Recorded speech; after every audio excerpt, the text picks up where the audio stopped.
Hi, and welcome to Derms on Drugs, a new video podcast brought to you by scholars in medicine. Derms on Drugs is where cutting-edge dermatology meets mediocre comedy. I'm Matt Zires, and each week I'm joined by my residency buddies, Dr. Laura Ferris and Dr. Tim Patton, and we are going to use our 60 years of combined experience to discuss, debate, and dissect the hottest topics in dermatology. It is everything you need to know to be on the absolute cutting edge of derm, and it'll be the most fun you've ever had while actually learning something useful. So tune in every Friday for the latest scoop, only at scholarsinmedicine.com.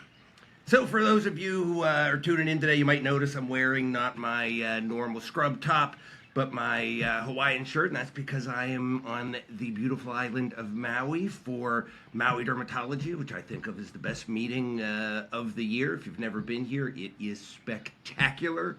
Whales jumping in the background on the sunset at the beach at night, and incredible content that's really fascinating. Really just a great meeting overall. But let's go ahead and get into this week's episode. We're going to start off with Dr. Ferris, talking to us about a really interesting topic in melanoma. So Dr. Ferris, why don't you go ahead and take it from there? Thanks. So I'm going to talk about a paper that was published in the British Journal of Dermatology, Prevalence and Odds of Anxiety and Depression in Cutaneous Malignant Melanoma, a Proportional Meta-Analysis and Regression. So that already tells you it's a little statistically dense, but I'm going to kind of cut to the chase. So this was a meta-analysis of several studies. I will say they were all European studies. And they looked at patients with melanoma, and they looked at anxiety and depression.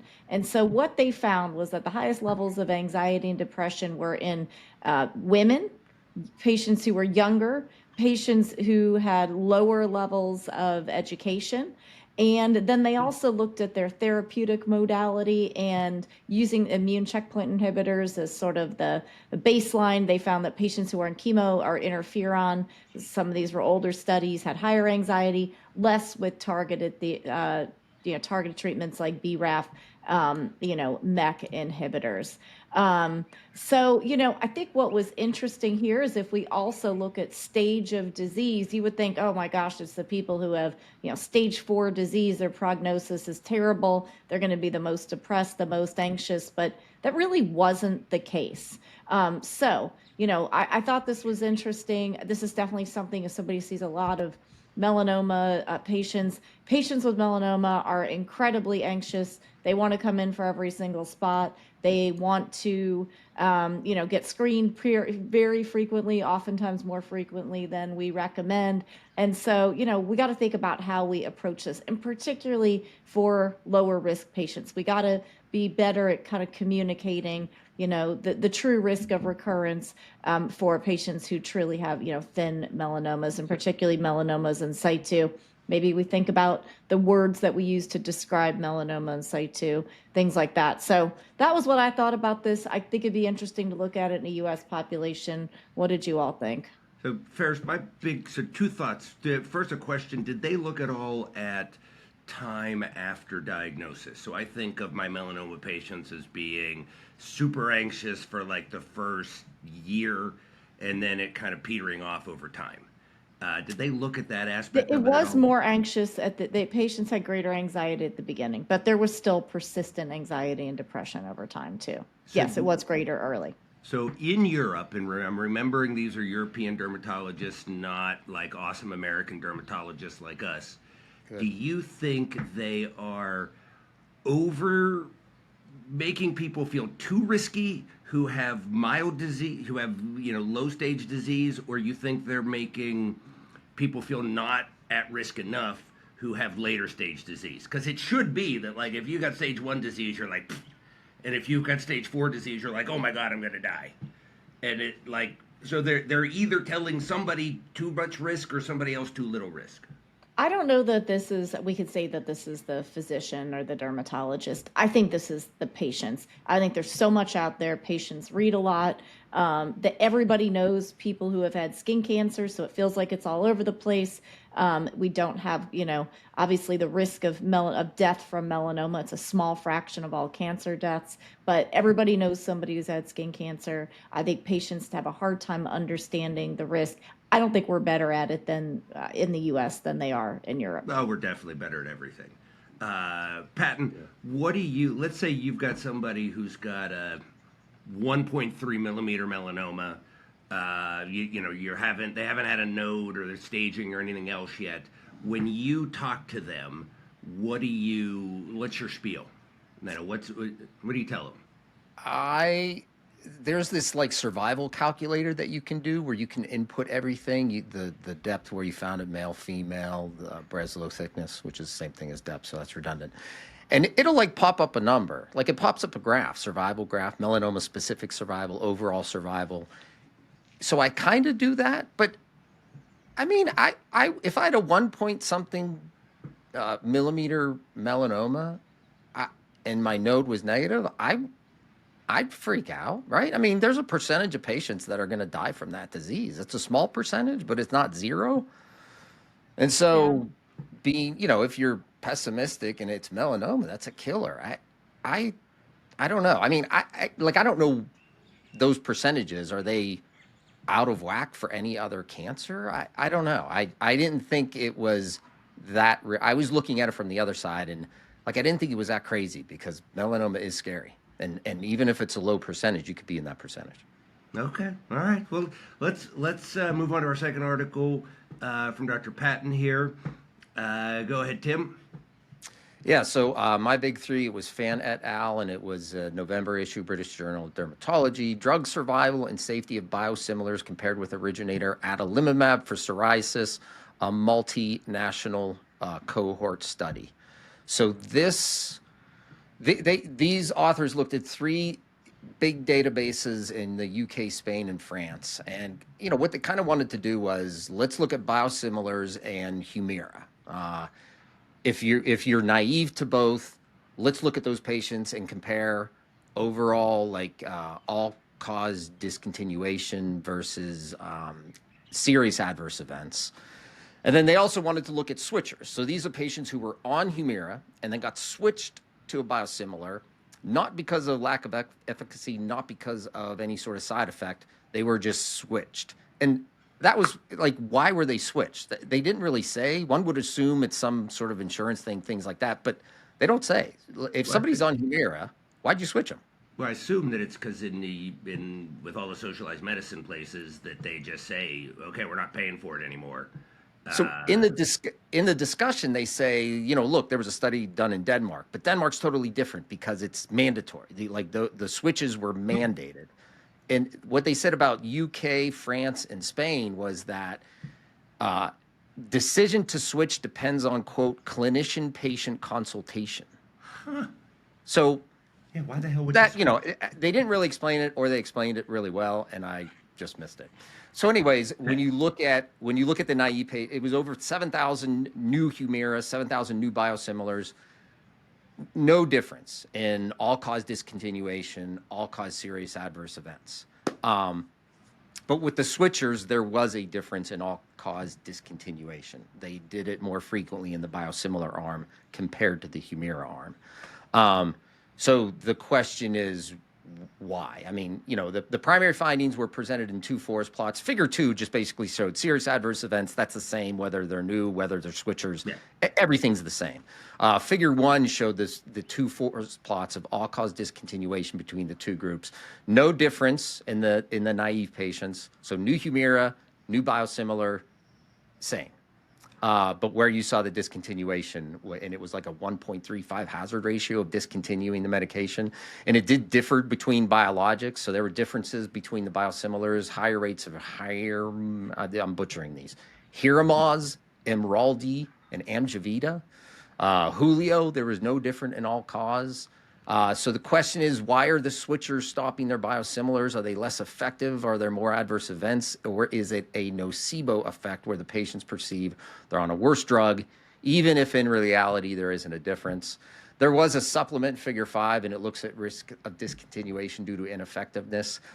There was only one database that had this information, and it does look like in the case of Amgevita and Emeraldi, it was because they were less effective. But then why was that not seen in the new starters? Like, what was special about a switching population where those drugs would be less effective compared to starting them new? So I don't know. I guess. Look, I thought the big thing was that my favorite thing was PASI at discontinuation. Yeah. So people who were on Humira, they tolerated a PASI of almost 12 before they quit Humira. People who switched onto a biosimilar quit the biosimilar at a PASI of 8.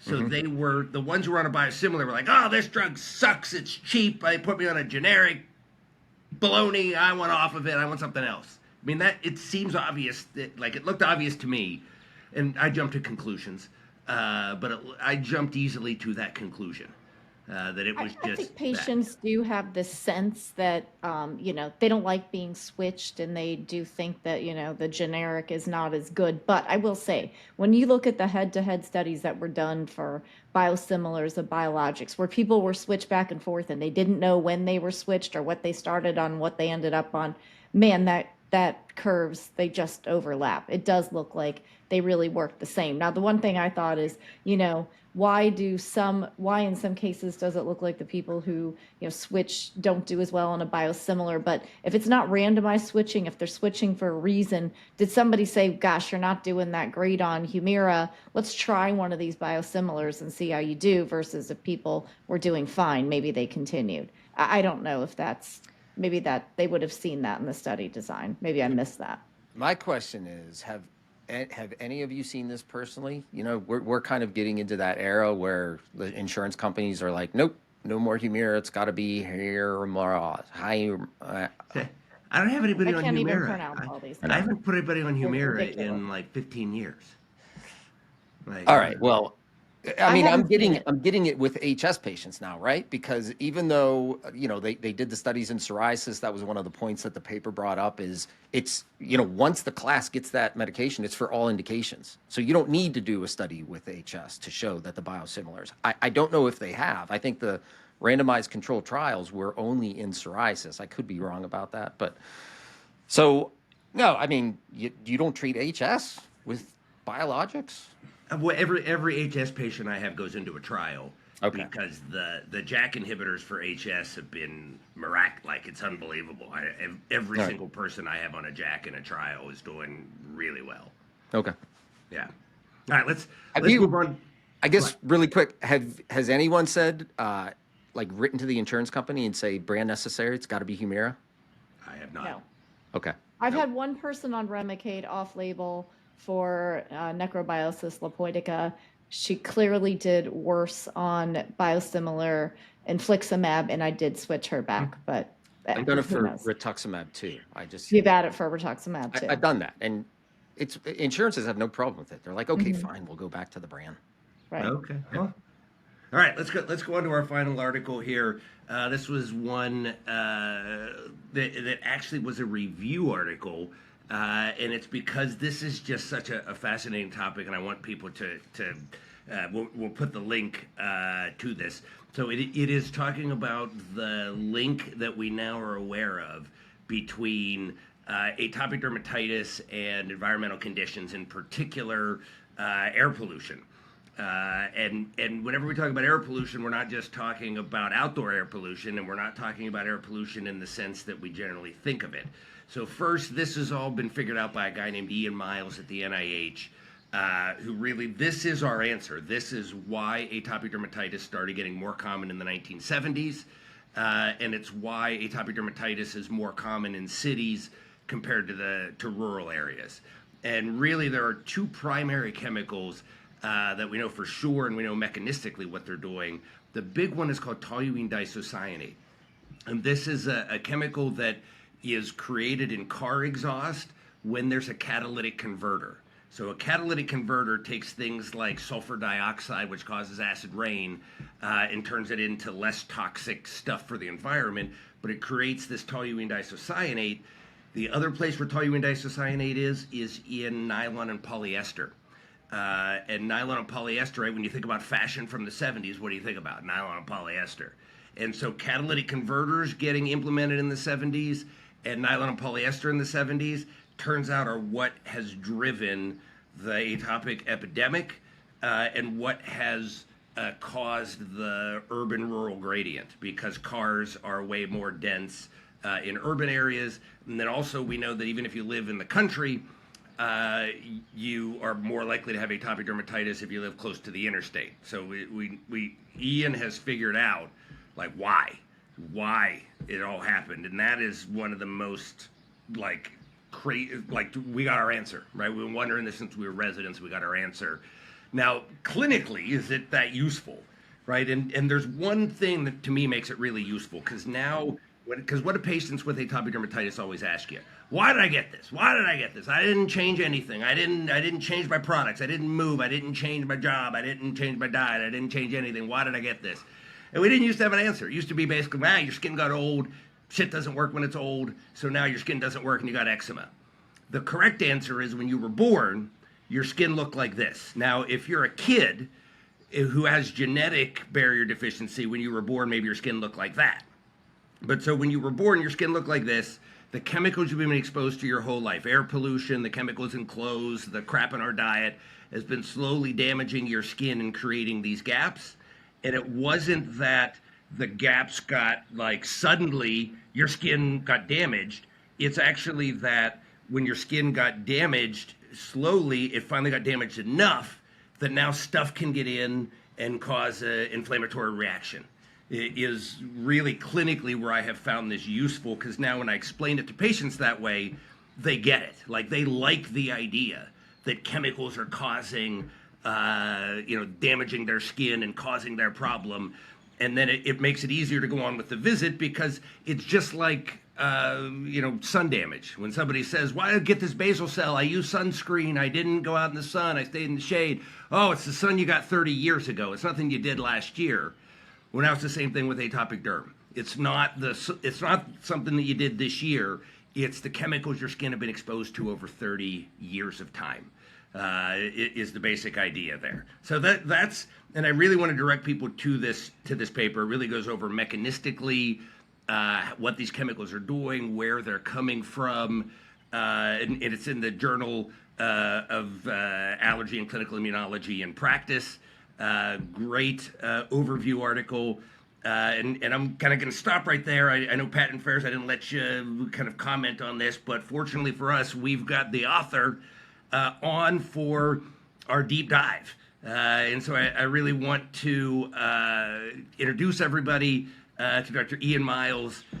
So Ian, I believe Ian is an allergist. I've actually never looked if he's an allergist or a dermatologist, but since he's doing real research, I actually assume he's an allergist at the NIH, who really did all of this work.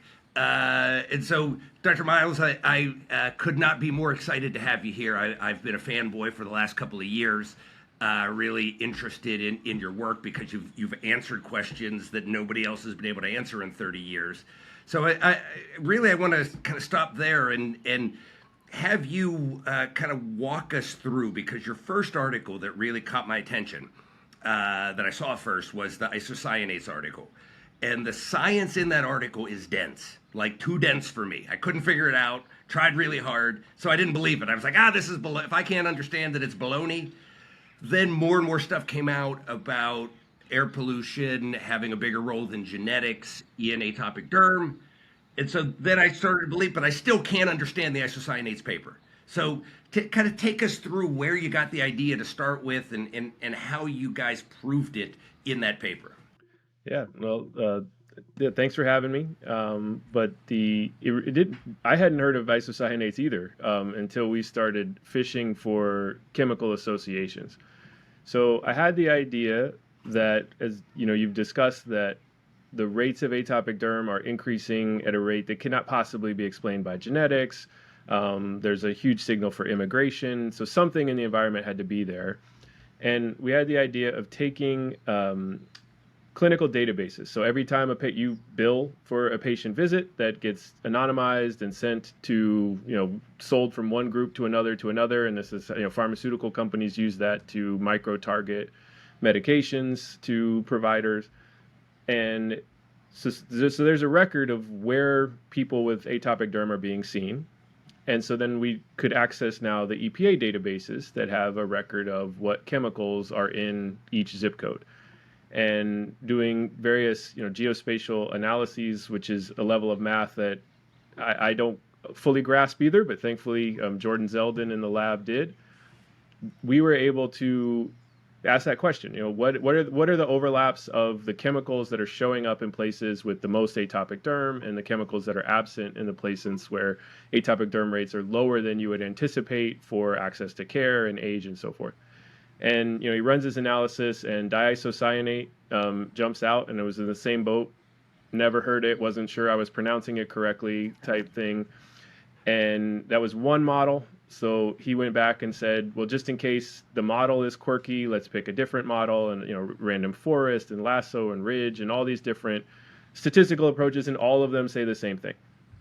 And so, all right, well, that's weird. Let's start looking around. Famous science words. Yeah. That's weird. That's weird. Right? That's weird, but that's consistent. And so then we start looking for, we'd already seen some of the papers, and they're scattered, but, what are the things that have been associated with atopic derm in general? And it's always industrial lifestyle, living near highways.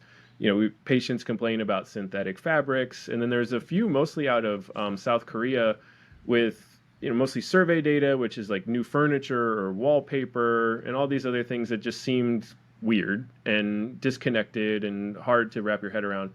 So you start searching, diisocyanates in, new furniture. And it's like, well, yep, that's what memory foam is made out of. And then it's like, oh, is it in wallpaper glue? And it's like, yep. And is it in, new hardwood floors? Like, yeah, that's what polyurethane is made out of. It comes out of automobile exhaust. The explosion of eczema really starts around 1970, as we know. And prior to 1970, no cars produced diisocyanate. And then after 1975, it was mandatory that every new car produced diisocyanate as a unintended consequence of the catalytic converter, which obviously cleaned out a lot of other nasty chemicals from the gasoline, but produced diisocyanate as an unfortunate byproduct. And it just kept going on like that. So there's just all these kind of epidemiologic signs. The most concerning one was that diisocyanate was a established mouse model of atopic derm, and I mean established as in the FDA. So you could expose a mouse to diisocyanates, give it your topical steroid or JAK inhibitor or whatever it is that you wanted to use, show that the mouse got better, and use that to justify to the FDA, I want to expose humans to my drug, right? Huh. So that, that's not great. That, you're just doing some random math associations, and a drug, a chemical that is established to cause eczema in mammals is doing it in humans. And so then we took the chemical into the lab under the hypothesis that whatever these chemicals are, they're having effects on the microbiome and the skin. And so we could basically show that you can get healthy skin bacteria to stop doing all of the beneficial factors that it should be doing. All mouse model, cell culture model, ceramide production being one of the bigger ones. It'll just shut off those lipids because the bacteria are trying to survive that chemical exposure. And so they will change their physiology to adapt. But when they do, they give up the beneficial properties that we have. So you can basically make a healthy commensal act like one that came off of somebody from atopic derm. All right, so Ian, I'm gonna interrupt you there because the patent came across one of the. I'm sure you're aware of it. There's an article out there where they tried using the Roseamonas bacteria as an intervention for atopic derm, and it didn't work. So, Pat, why don't you go ahead and kind of take us from there? Yeah, I guess. This sounds mean. If the isocyanates are in the environment and they're affecting the bacteria, whatever it's called, sorry, what is it? Roseamonas. Mm-hmm. How would you expect a topical cream with Roseamonas to work if they're still being exposed to the isocyanates? What was the thinking there? We think raw numbers, that Okay. if you have enough bacteria and you're using it, that I do believe that it will have a shelf life, so to speak, on the body. So in our clinical trial, we gave people Roseamonas for 4 months, and then they stopped completely. And 8 months later, they maintained their benefit, but the PCR, we can show that our specific organisms are now living on the skin. And what that said to us is that maybe that colonization is beneficial. I do believe, I don't have evidence for it yet, but we're now doing a secondary clinical trial to look into that the bacteria will be less effective or less long lasting in places that have high pollution, because you'll spray it on and then your ambient pollution will rob it of its abilities, and then you'd have to spray on fresh bacteria, so to speak, to replace it. Well, that makes it a much better drug. You can't make a drug that people can use and be cured. Then the pharmaceutical companies won't make any money. They need to be able to people need to keep using the stuff. Well, it's a probiotic now, and so NIH licensed it out to a private company who sells it over the counter. So some of your patients may already be using it as we speak. As a topical? As a topical, yeah. They don't get to, as it is with every probiotic, right? They don't get to say, oh, this is for eczema and all of that. It just doesn't have those, they have those restrictions.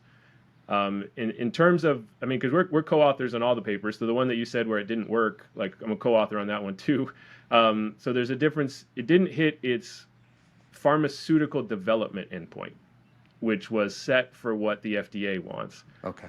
What we saw was that as soon as patients, that was the placebo control, as soon as everybody stopped taking their intervention, the placebo started to wear off, exactly as what one would anticipate of a placebo response. But the treatment group, it held tight. And so you had, at the end of the study, you had a significant difference, but at the end of active treatment, you did not. And typically you would file for active treatment with the FDA. That is certainly not sufficient to put it into practice parameters or to make some declarative statements, which is why we're doing an additional trial now, where we have a prospective a priori set to say, like, all right, we intend to only look long after we've discontinued the medicine. Ferris, this is really fascinating. I have a question. What do you tell patients kind of from a practical viewpoint of, what can you do short of moving away from highways? And I saw you had some good, information in your papers. There's sort of like a concise guideline that you give patients. All right, moisturize, but don't use this. And, do you recommend sort of using the Roseamonas? You probably can't really recommend using that. But what do you tell people? Live like they're Amish. Yeah, we're slowly going to prove that indigenous populations had it right all the time, I guess. But we had a review article from JAD International that you're going to test my memory of our mnemonic, but it helps AD with 2 S's. So it's like home decor. We kind of go through all the different things in your house that you would have to worry about, emollients, laundering practices to say which laundry detergents, specific probiotics. You're right. You can make recommendations and general guidelines. Like if somebody's using a probiotic, it needs to have a strain identifier on it.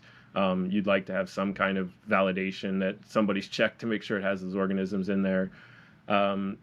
Soaking and bathing, which everybody knows, social support, air quality. And this is where it gets a little more difficult because intuitively, and to finish, D is for diet, which is obviously, there's a lot of mystery there still too. And air quality, it's counterintuitive because you would think if there's pollution outdoors, well, just close all my windows, close all my doors, and I'll be protected. And what actually happens is that's great for pollens and really large soot molecules. It's terrible for gases. And so what'll happen is the gas will get into the house and it'll get trapped. And it can actually make it worse. So indoor air quality, outside of major disasters, like I'm sure the LA fires and so forth, outside of major disasters, indoor air quality is always worse than outdoor air quality because outdoor has more room to go and got wind and everything. So you need ventilation. And so what you would want to do is set up, just like a box fan, like you'd actually see it back there, like one that you would have from college, where you'd put in the window and you'd put a filter on it blowing in, so that all the air that you're sucking into the house goes through a filter, so you don't pull in a bunch of pollen and stuff. What kind of a filter? Like, is a activated charcoal gonna be? Is an activated charcoal filter gonna pull the VOCs and isocyanates out? Because I assume like a HEPA filter wouldn't do it. Yeah, the But HEPA would filter an won't. activated charcoal. No, so the HEPA filters won't pull out. Like, so in an ideal world, if money was no object, then yeah, you want the most expensive HEPA filter or activated charcoal. None of them are actually rated against these specific chemicals yet. So we don't genuinely know what specific ingredients you'd want in an air filter to best remove all of this stuff. For ventilation, sometimes though, it doesn't matter. You just want to flush the air out and just get air moving. And so even just a regular HEPA filter will work to just keep the soot and the pollen out. And then having another fan on another part of your house blowing out, so that what you're doing is you're kind of shuffling the air through your residence, but not pulling in, filtering as much as you can on the way in. Okay. So Hey, Ian, if you had to, and I know this is pure speculation that I'm asking you to do, if you had to take a guess as to how much of the atopic epidemic is explained by toluene isocyanate and xylene versus stuff you haven't figured out yet, what would, like, are TDI and xylene like 90% of the answer, or do you think they're like 30% of the answer and there's still a lot more to figure out? What would your guess be? I'm obviously biased, of course, but the one wrinkle in there is whether or not we need to have bad diets, all of the different processed ingredients and other things that can cause harm, or antibiotics and antimicrobials in our diet. But yeah, if you could wave a magic wand and take all isocyanates and xylene out of rotation, I want to say 75, 80%, something like that. You're never going to get, you're always going to have 5% of people floating around who are going to have the kind of monogenic eczematous disorders, like Yes. Job syndrome and Netherton's and so forth. Is hard. So we're starting a few international projects with the goal of looking at places that have high levels of these pollutants, but still eat a fairly, what you call, traditional diet. So they still eat whole foods that they cook themselves, and they have burgeoning rates of atopic derm and asthma, but really no food allergy.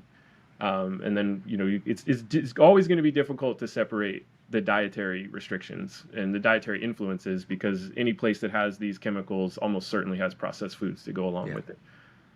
If money was no object, like you were saying with the filters, and somebody came to you and said, I need to move to a place, like the best place to live in the world, do we know that? Like, if they said, I can work from home, just send me somewhere where I don't have to deal with my eczema anymore. Rural parts of Africa, I suppose. Okay. There are other things that go along with that decision, I guess. Yeah. Probably not the most practical advice. I was just curious. Like, rural Uganda has rates in like the fraction of a percent. Ian, let me tell you how I answer that question, because I do get patients who ask me that, and I want to see if my answer theoretically holds any water. I tell people, move somewhere that is on the west coast of somewhere. So west coast of Florida, California, Portugal, Spain, where the prevailing winds are coming off of the ocean, so you're going to get less chemicals in the air. I gotta say, Los Angeles is like eczema central. Good advice, Matt. You've got boats, you've got highways, you've got wildfires, you've got factories. Like when we got that little map of eczema, there's a few places that just, you're like, whoa, what is that? And it's like Memphis, actually, surprisingly, Los Angeles, not Manhattan. Maybe that's, testament to public transit, I suppose. But not per capita, right? Lots of patients with eczema, but not per capita. I have one last thought, and this is a derm thought that is probably not as relevant, but when I think about, like, what do we see now that we never saw before, that there's got to be an environmental component, and you may not as an allergist ever see this, but frontal fibrosing alopecia, like, this sort of like variant of hair loss that we see in like middle-aged women. It's inflammatory. We never used to see it, and now we see it all the time, or at least I think I see it all the time. It's one of these things that, there's been some speculation that maybe it's oxybenzone, sunscreens that are involved, but I think that the methodology you use would be really interesting to probably look at some of these other emerging inflammatory diseases too. Yeah, we could check. We have our new project is to take a different database from the federal government that'll let us look at every disease versus every EPA chemical. And so the idea would be, I gotta say, the preliminary data at this point, but a lot of neuroinflammatory behavioral disorders showing up with strong environmental signals, asthma, as one would have anticipated. So we can check our data and look for that one. So, Ian, it's first I do want to tell you we did your topical steroid withdrawal paper last week, and that was again really cool work. So it sounds like you kind of think RFK might be barking up at least in some respects, might be barking up kind of the right tree. In some of the things, I think I need the government lawyer here with me to answer that question. I don't know. If the argument we don't have a full-time job on the podcast for you, so watch what you say. But no, I mean, if the arguments, I don't know all the nuances of every statement ever made, but the arguments of environmental exposures harming children in ways that are not adequately assessed, I think that's correct. I think concerns about the lack of long-term safety evaluation for pharmaceuticals as a broad category, yes. Specific pharmaceutical interventions are probably safer than others, but yeah. All right, well, Ian, I want to thank you for coming on today, and this has been just a fascinating discussion, and I really want to thank you for what you've done for patients and for the specialties of dermatology and allergy. It's really making a difference out there. And guys, we are going to kind of wrap up our deep dive session and move on to part number 3 of the show, where Patton is going to hit us with some trivia.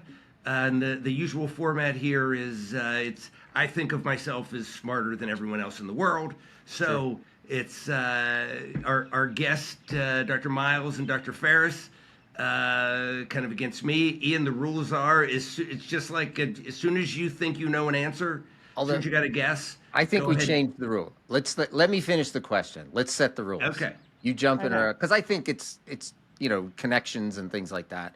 Okay. I'll finish the question. Everyone answers. Ready? Okay. All right. And these are derm heavy, so I apologize. I didn't know you were an allergist. Yeah, I didn't even know the last disease she was talking about, so I might not do too well. All right. Very good. All right. So which eponym is the only one used in Hanifin and Reichka's 1980 list of major and minor criteria for diagnosing atopic dermatitis? Morgan Denny. Denny Morgan. Let's say it. I think it's Denny Morgan. I don't know if I can give you that. Okay. Damn it. I got it. Denny Morgan. All right. Damn it. The historian Suetonius described clinical findings consistent with atopic dermatitis and maybe even asthma in this Roman emperor. Augustus. Yes. Who was it? Augustus. Emperor Augustus.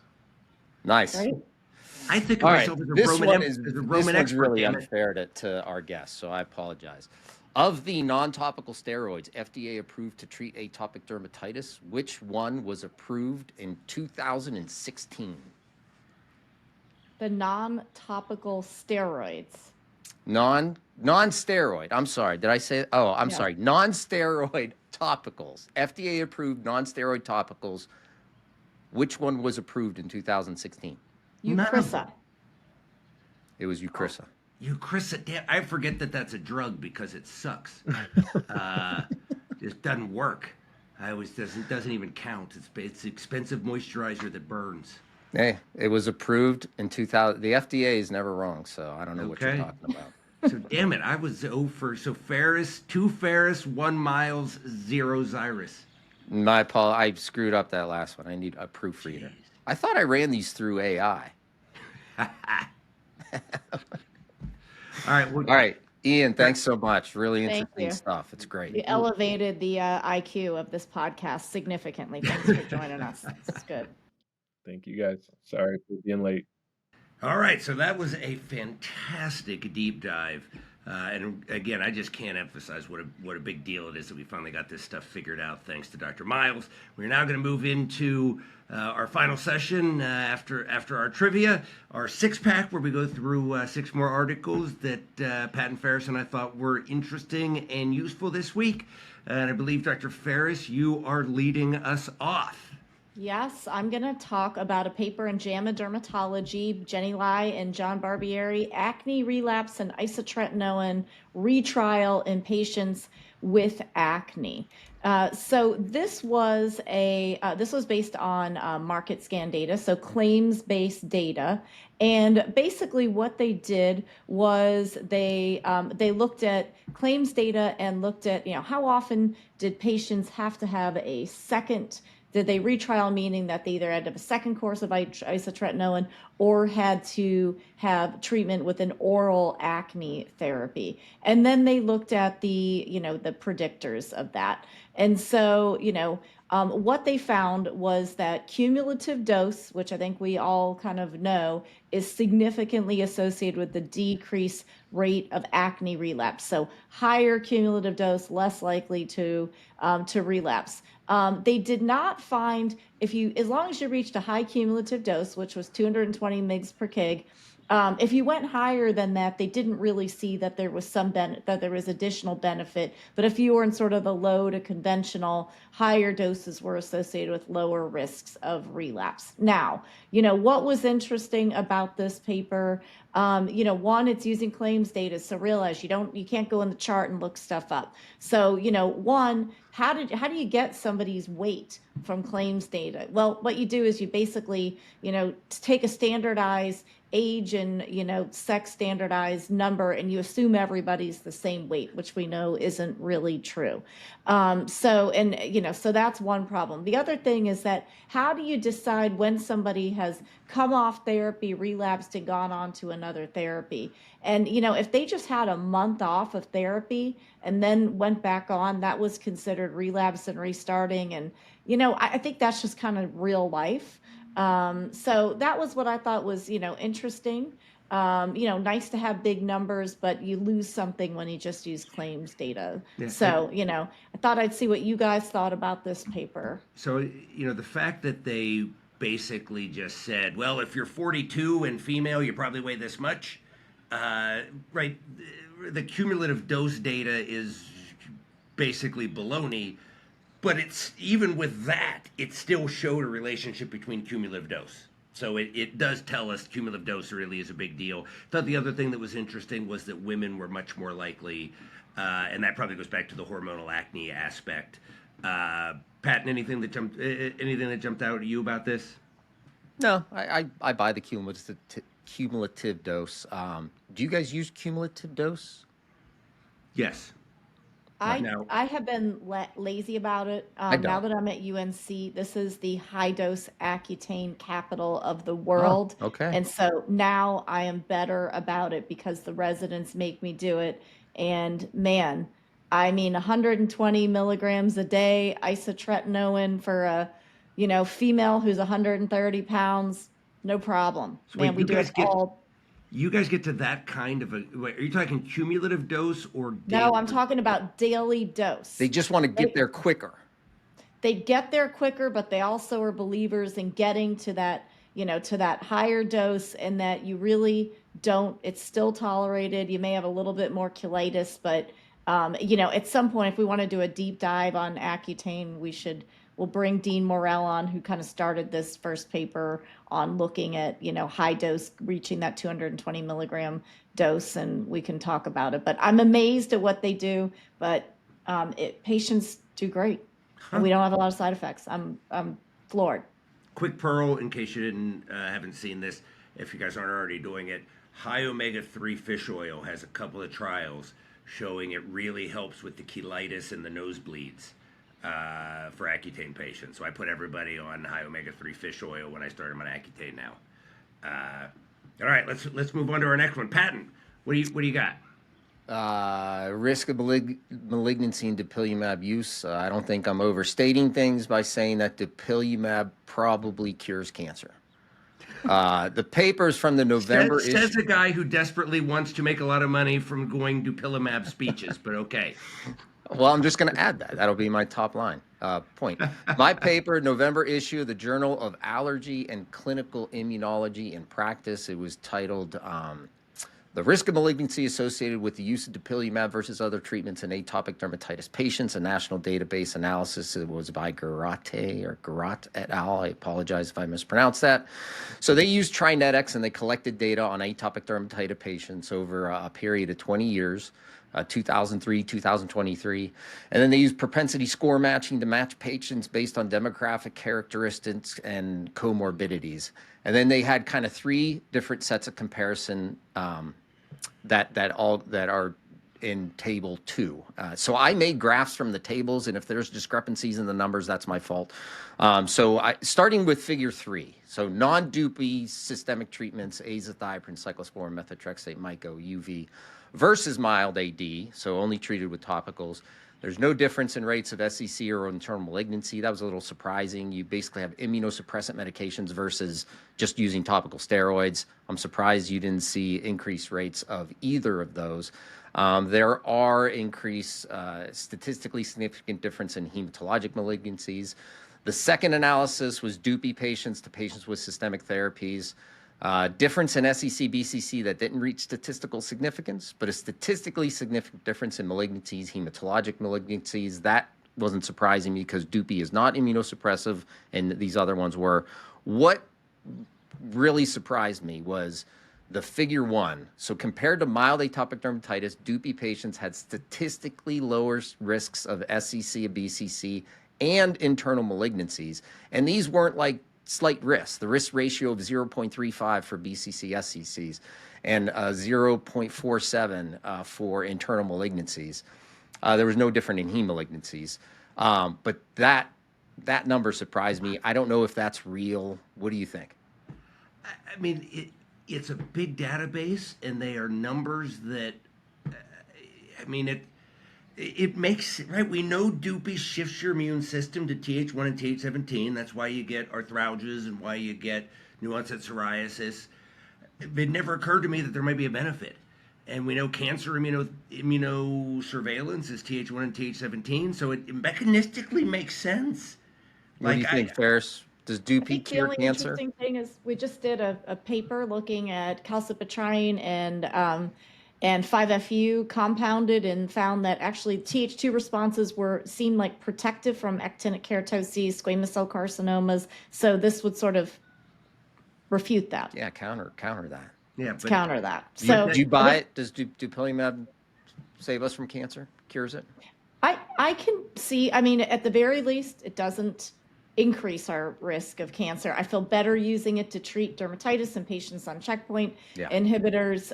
But, we do think Th1 responses are largely protective against cancer. So I can buy it, but I think it'll be interesting to see when we have the COPD data, that's a high risk for lung cancer patient population. What happens there? Do we see differences in lung cancer incidence for patients who are on Dupy for COPD? Yeah. I mean, man, think about it now. You take one shot of Zepbound every week, one shot of Dupy every 2 weeks, and you'll be skinny and cancer-free forever. It's fantastic. Longevity. Let's move on to our next article. This one was mine, and this was looking at, so it was tralokinumab treatment in adult atopic dermatitis patients, 28-week evaluation of clinical effectiveness, safety, serum proteins, and total IgE levels, and the crucial thing here was that they looked at people who switched from Dupy to Tralo. And that, we talked last week about an article looking at switching from one IL-23 inhibitor to another, and it turns out that failing one doesn't predict failing the other. So the takeaways from this article were that people who either lost efficacy on Dupy or had an adverse event generally did well on Tralo. It was interesting.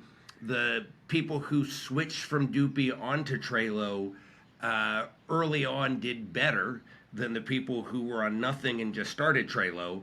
But then over time, the people who were on nothing and started Tralo did better than the people who were on Dupie first, suggests that there was kind of a residual effect from the Dupie. And really the thing that makes me think is that if you want to do a switching trial where you switch from one therapy to another, especially from Dupie to something else, you have to do longer than a 16-week trial. You've got to do a 28-week trial. So most patients who got who had an eye disorder on Dupie, so 32 patients had an eye disorder on Dupie, only 10 had eye disorders on Trelo. So if you get Dupie-induced conjunctivitis, 1 in 3 chance that you would get Trelo-induced conjunctivitis. But if you did not get Dupie-induced conjunctivitis, not a single person who was on Dupie without conjunctivitis, not a single one got conjunctivitis on Trelo. So not getting it on Dupie was highly predictive of not getting it on Trelo.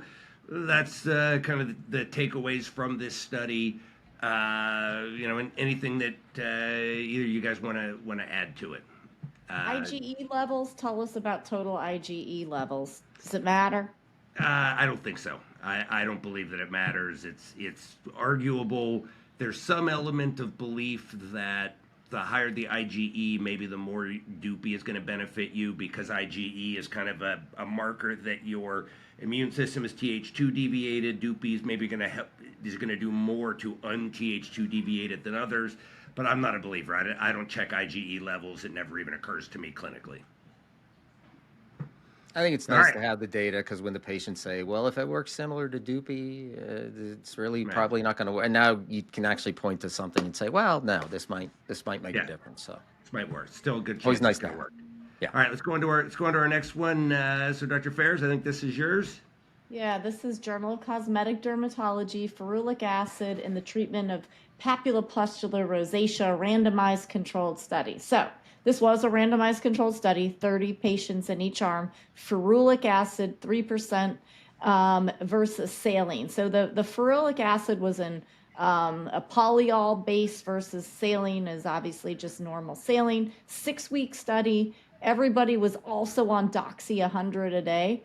And so, what they showed was that, there was a little improvement if you just looked at IgA scores in the group that got ferulic acid versus the group that got saline. You didn't have traditional endpoints, which is like what percent of patients had a 0-1 IgA, what was the, reduction in lesion endpoints. But, there was some sign, I don't know. I thought, interestingly, more patients on saline complained of feeling like their skin was greasy. There was less transepidermal water loss in the group who was on ferulic acid, but also there's a different, I don't know, Matt, I was going to ask you, what's saline on your face twice a day going to do your transepidermal water loss? It's not truly vehicle controlled. I wouldn't expect the saline to do much for transepidermal water loss, but it did also show that the saline group had a higher skin hydration. So I certainly think that the saline would hydrate your skin by putting water on it. But my general takeaway from this was, if your patient because there's a lot of ferulic acid serums out there now over the counter. And so it might be a nice recommendation for some of our patients who, have rosacea and want to know what anti-aging thing can they use. Ferulic acid, to me, this show does something. Yeah, something. I don't know, versus, more tried and true proven topical medications. Yes, but it's at least something non-medical people obviously non-medical. Rosacea is impossible to treat. They have all these topical agents, and now we're going to have another one when they say, well, I tried all my triple combination cream. We have something else we can point them to now. It's always nice to have more things in the armamentarium. I will say that's definitely my go-to for rosacea topically now, are those triple creams that you get from the compounding pharmacy with ivermectin, metronidazole, azelaic acid. Yep. Best thing I've ever seen for rosacea. Yeah. I agree. Yep. All right, let's go into our next one, Patton. I believe this one was yours. Yeah, Cysteamine, I'm not sure if I'm saying that right, 5% cream for the management of melasma. December 2024, Archives of Dermatologic Research, efficacy and safety of Cysteamine, 5% cream for the management of melasma. Systematic review and meta-analysis of randomized controlled trials by Mao et al. I apologize if I'm butchering these names. It was a review of 7 randomized controlled trials of Cysteamine in the treatment of melasma, some studies against placebo, some against hydroquinone. Results in figure 2, forest plot. Cysteamine is better than placebo and equal to hydroquinone in efficacy when using both the MASI and Melasqual scoring systems. Side effects of erythema, burning, itching, irritation, dryness. Cysteamine is worse than placebo, no big surprise, but comparable to hydroquinone. So it's like Wait. rosacea. Now we have one more drug we can throw at somebody to lighten their skin. Oh, so yeah, okay. Because when I looked at the number, I must have looked at it confusedly because when I looked at it, Yeah, by your comment, no, the itching, all that was against hydroquinone. The huge differences were in the trials where it was versus a placebo cream, not hydroquinone. okay. So it was much worse than placebo, but it basically equal to hydroquinone. Yeah. Okay. All right. Do you use this? And I've never recommended it or written it for anybody. I want to get a skin lightening person on because you look at our topicals like tyrosinase inhibitors. It's hydroquinone, it's thiamidol, that new one in some of the Eucerin moisturizers. Yeah. There's arbutin, there's glycerinic acid, whatever that licorice thing is. There's cysteamine, there's azelaic acid, there's tretinoin. Like, at what point does this, like, if you give 3, can you lighten the skin anymore? I don't know. I'm like, what do you guys use to? I know, Matt, you said you use oral. I haven't taken that step. Oral tranexamic acid. Yeah. Me neither. I haven't done that. I do I'll look at whoever compounding pharmacy. I'm like, what's the baddest looking combination you got? And I'll throw that at it. That's what I do. So now, I have a tranexamic, niacinamic acid, kojic acid, or niacinamide, kojic acid, tretinoin, and then I tell them to like spot treat with hydroquinone and take breaks on and off from that. So I don't think it may be that topical tranexamic acid doesn't work at all, but I tell you, the oral tranexamic acid is actually pretty impressive. You do a half a pill once a day. No evidence that it increases risk of blood clots. Now it still might, but it's a very low dose compared to the normal dose. Do you have? I know of a physician who makes the patients sign a consent form before they get. Do you do that? No.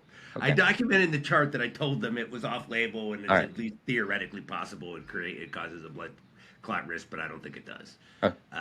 Yeah. All right, let's go to our last one. This was mine. This was effectiveness of surgical versus non-surgical interventions in the treatment of digital mucus cysts. This was by Shea et al. In the Archives of Dermatological Research.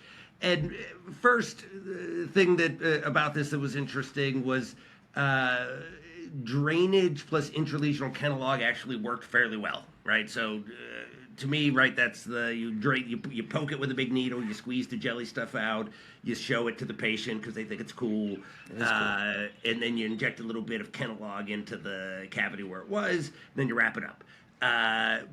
They compared that to surgical, where you send them to a hand surgeon. The surgical certainly works better, but there were some meaningful number of people, so about 10% of people got actually almost 25% of people got a complication, either an infection, pain requiring a prescription pain therapy, or limited range of motion that required a subsequent clinical visit. So the sending to a hand surgeon was not benign, but a big part of this was not a well-written paper, and that it was really hard to figure out, like, where did they come up with their numbers. And so, when Pat and I were going back and forth about this, we actually fed it into AI and asked AI, like, how do these numbers don't make any sense. And AI explained how they got the numbers. And I was like, that was a dumb way to get the numbers. And so then we came up with we asked AI, well, what if you did it this way? And AI gave us a great answer. So the approach of saying, that we came up with, really showed us that surgical treatment, this treatment success rate was about 86%.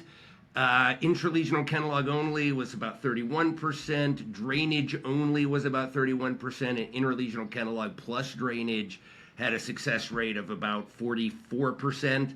So basically, interlesional Kenalog combined with drainage worked about half as well as surgery without any of the risk. Was the takeaway. So something easy you can do in clinic, and maybe do that 2 or 3 times, and then if it doesn't work, go on to surgery. or ask them if they want to get sent to surgery. You guys do anything else I actually haven't done interlesional catalog. I've only drained them. Do you guys do any of this stuff? I do nothing. I send them out, but I saw this. I thought, I could drain and ILK it. And if it works a third of the time, fine. And maybe they need a new hand surgeon. That was my other thought. Well, so I had a patient where I took out a few and I did like an excision. She had these nodules on her knuckles. I didn't know what they were. So I actually did an excision and they're like digital mucus cysts, which it just didn't look like that. Yeah. They were deeper. You know what I mean? They weren't like the blue thing right by the nail. So I sent her to the hand surgeon. And I mean, like she said, I'm not doing it. Like he said, he's going to put me in a cast and I'm going to be like immobile for like 4 to 6 weeks. And so she just lives with these things on her knuckles and she says they hurt. I mean, maybe I drain them. I don't know. I always sent these people to hand because I'm like, if I drain it, it's going to come back. Yeah. And I didn't really like that. Yeah, maybe it is just it was a single institution thing, so maybe it was just a bad hand surgeon. But the rates were significant.